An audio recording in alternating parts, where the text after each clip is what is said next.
Welcome back to The Explainer. I am so incredibly thrilled you're hanging out with us today. We are tackling a problem that literally every single writer faces at some point.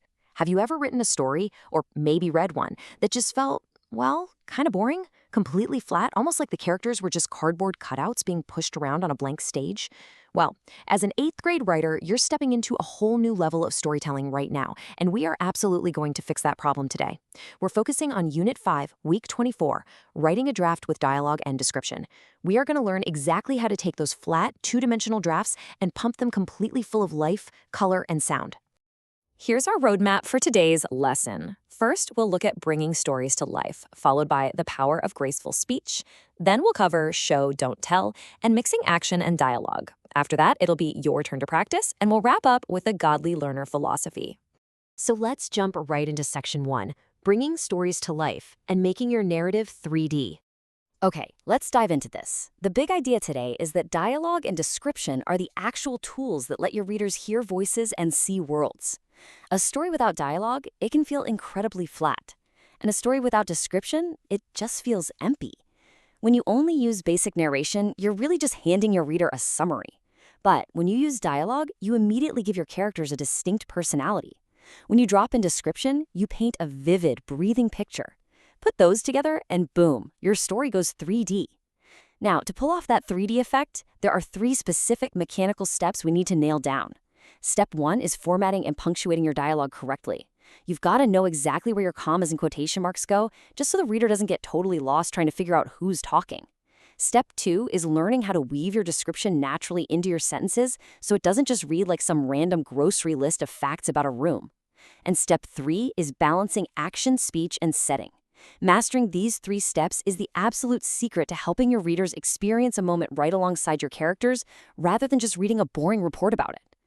Moving on to Section 2, the power of graceful speech and creating intentional voices. Before we get into the nitty-gritty mechanics of quotation marks and adjectives, we really need to establish the spiritual foundation of speech. See, as writers, we are creators of worlds and voices, and before we can write dialogue for our characters, we need to deeply understand the actual weight and purpose of our own words. The Apostle Paul tells us in Colossians 4:6, "Let your conversation be always full of grace, seasoned with salt, so that you may know how to answer everyone." Just as our own real-life voices need to be intentional, helpful, and full of grace, the characters' voices that we create should serve a truly meaningful purpose in our stories. We shouldn't just be throwing random, meaningless dialogue onto the page just to hit a word count. Every single word a character says should reveal something about who they are, move the plot forward, or show their relationship with someone else. Your character's speech should be highly intentional, seasoned perfectly for the exact scene you're writing. All right, Section 3, show, don't tell. Let's look at the mechanics. All right, let's shift gears into the mechanics because this is where the magic actually happens. We're going to look at the absolute golden rule of creative writing: show, don't tell. Get ready to see a side-by-side transformation of a really flat, boring sentence into something spectacular. Just think about a flat, telling sentence like, "She was happy." Honestly, yawn. That is just giving me a fact. I don't feel anything at all when I read that. But now, compare it to showing.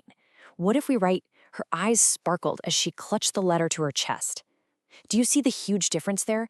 You don't even need to be told she's happy because you can literally see her sparkling eyes and the desperate way she's hugging that letter. You are experiencing her joy, not just being informed of it. And guys, that is the true power of description. Section 4, mixing action and dialogue and blending the elements. Now, what's really interesting about this next part is how we take everything to the next level by combining speech with physical movement. This is called mixing action and dialogue, and it is the ultimate way to make a scene feel incredibly real. Instead of a super bland statement like, "I was nervous," watch what happens when we blend the elements together. "Are you sure this is the right door?" I whispered, my hands shaking. Notice how we just blended 3 distinct things here? We have the dialogue itself, asking a fearful question. We have the dialogue tag, "I whispered," which instantly tells us the volume and tone. And finally, we have the physical action, my hands shaking. When you put those 3 things together, the nervous energy just absolutely jumps off the page. Let's do one more, just to make sure we've got it. Instead of writing, "The dog barked," which, let's face it, gives us almost zero visual information, try this instead. The golden retriever leapt up, barking so loudly the windows rattled. This is a brilliant example of why specific details matter so much. You aren't just seeing a generic, blurry dog. You are seeing a golden retriever leaping into the air. You aren't just hearing a standard bark. You're hearing a bark so incredibly loud it forces the reader to imagine the physical rattling of the glass in the windows. Specific, sensory details are exactly what make your story breathe. Section 5. Your turn to practice. Time for some homework completion. Okay, I have definitely done enough talking for now. Now it is your turn to practice. I want you to mentally put on your director's hat. Imagine you're directing a big budget movie, and you need to tell your actors exactly how to move, exactly what to say, and what the set around them looks like. You are going to apply these 3D tools yourself. Here are your 5 homework assignments for this lesson. Number 1, rewrite the telling sentence, "He was surprised," by using dialogue instead. Number 2, add one highly descriptive sentence to the boring phrase, "The classroom was loud." Number 3, write one sentence about a school event that perfectly combines both dialogue and action. Number 4, write 2 lines of dialogue between 2 friends who are arguing over a game. And number 5, describe a setting in just 1 sentence, but you have to use at least 3 of your 5 senses. I highly advise you to pause the explainer right here, grab your notebook, write these prompts down, and start practicing these new skills immediately.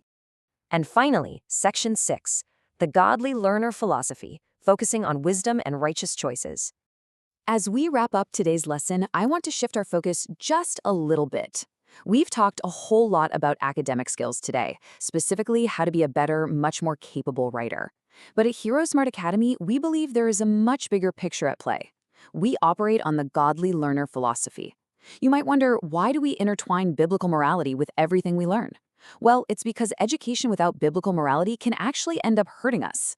Just gaining a bunch of knowledge and intelligence to make yourself more capable isn't quite enough. Think about it. If you become a brilliant writer, but you use your powerful words to tear people down or spread rumors, your education isn't serving God at all.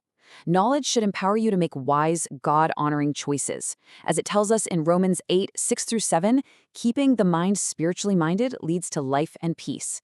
Pairing your sharp intellect and your brand new writing skills with a deeply spiritually minded focus, that is what makes you truly wise. So, the absolutely crucial takeaway today is this. We definitely want you to pursue academic excellence. We want you to write vivid, incredible 3D stories that blow people away. But we want you to do it while keeping your mind totally centered on God, truth, wisdom, and righteous choices. So I'm going to leave you with this question to chew on today. How will you use your newfound writing skills to honor God and spread truth? Thank you so much for joining me for this explainer. Keep writing, keep practicing, keep your eyes on Him, and I will see you in the very next lesson.